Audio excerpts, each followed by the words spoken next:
Hi, I'm Brianne. What's your name? Yeah, and I'm Aviv.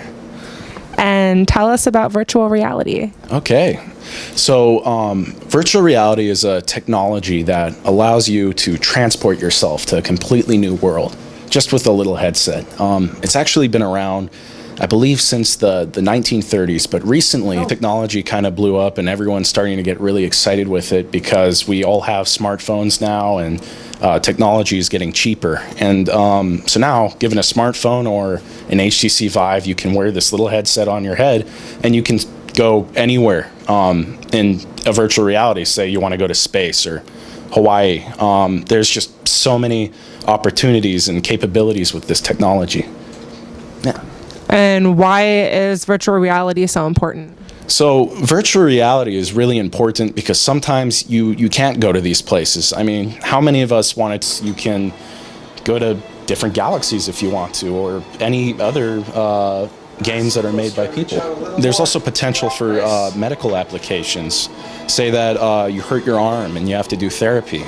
Therapy is hard and it's frustrating. And so what I do is I make games to try to make the therapy a little bit more effective and fun. And so rather than being frustrated about not being able to move your arm the way you could, you go in outer space and you try to catch shooting stars. Yeah. And do you like working with virtual reality? Of course I do. I love working with virtual reality. It's just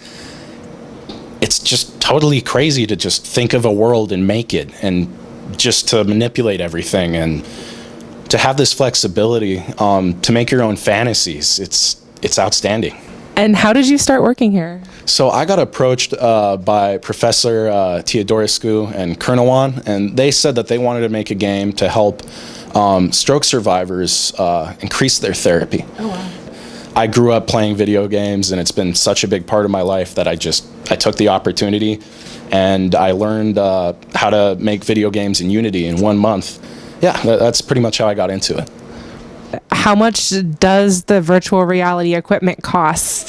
So that's a good question. So that depends on the system. So anyone with the smartphone can do virtual reality.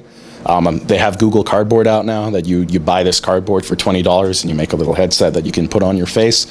But that's just head tracking. So it really comes down to how much do you want to immerse yourself in these virtual worlds. If you use something like the HTC Vive that we were playing earlier, that system is about $800. And you need a good laptop too, so it's probably realistically more like $2,000. But with something like that, you can fully immerse yourself. You can track your arms. They have these new little discs that let you track other things. So you could, I don't know, you could put one on your pet dog and maybe play a game with it. And then rooms like this, like the room that we're sitting in. So these are augmented reality systems, and then this room, believe it or not, costed $500,000. Oh my goodness. But that was 5 years ago. And so like I was saying before, the technology was expensive, slowly getting cheaper. Well, thank you so much for the interview and allowing all of us the opportunity to be able to take part in the virtual reality. Well, thank you so much for coming. You guys have been amazing.